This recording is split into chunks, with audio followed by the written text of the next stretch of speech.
Hi guys, welcome again. Today I'm going to show you a really beautiful Greek sweet made with Kataifi. And for those of you who don't know what Kataifi is, it's literally phyllo pastry but shredded.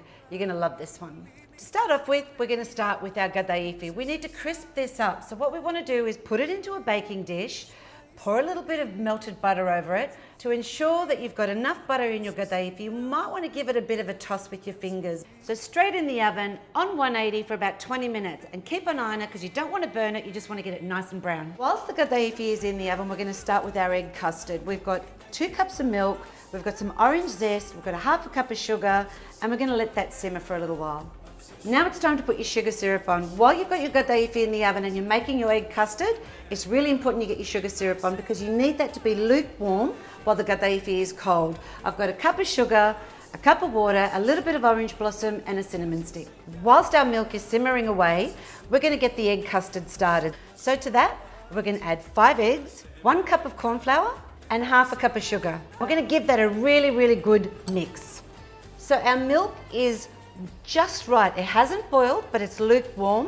What we want to do is make sure that the egg custard doesn't curdle. So we're going to add some of that milk into our egg custard and then pour it back in, pop it on the stove for another 5 or 10 minutes until it gets really thick. You got to multitask, guys. Whisk away with this one and get your milk ladle ready. You want about 2 ladles of the milk, really making sure that you're whisking really fast.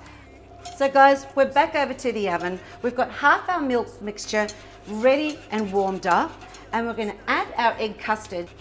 Gently pour your egg custard into the milk, and it's really important that you whisk vigorously throughout the whole process. I'm just checking on our Kataifi.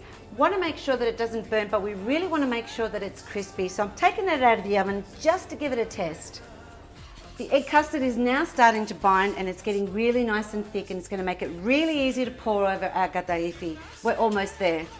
The Kataifi is ready, it's cooled right down, and now we're going to add our sugar syrup. The secret to this is always to make sure that your phyllo is cool and your sugar syrup is lukewarm. That way it absorbs really well. I'm going to pop this in the fridge for about 5 or 10 minutes to cool down, and then I'm going to add the custard. You want a really nice smooth layer, a nice little thickness across that because there's another layer to go, which is the fresh cream, and that's next. Smooth it out as much as you can. Always helps when you're using a tablespoon. You want to get that really nice consistency, so it's really important that you flat layer it as much as possible. You need to let it cool down before you put it in the fridge, so it's best to keep it out for another 10 minutes or so because what you don't want to do is create that film on top of the custard. We're at the last stage of our Kataifi Ekme. 300 ml of milk and half a cup of icing sugar. I'm going to finish it off with some chopped nuts and pop it in the fridge until it's ready to eat. This certainly isn't a dish for the faint-hearted, guys. It's really sweet, but it's delicious.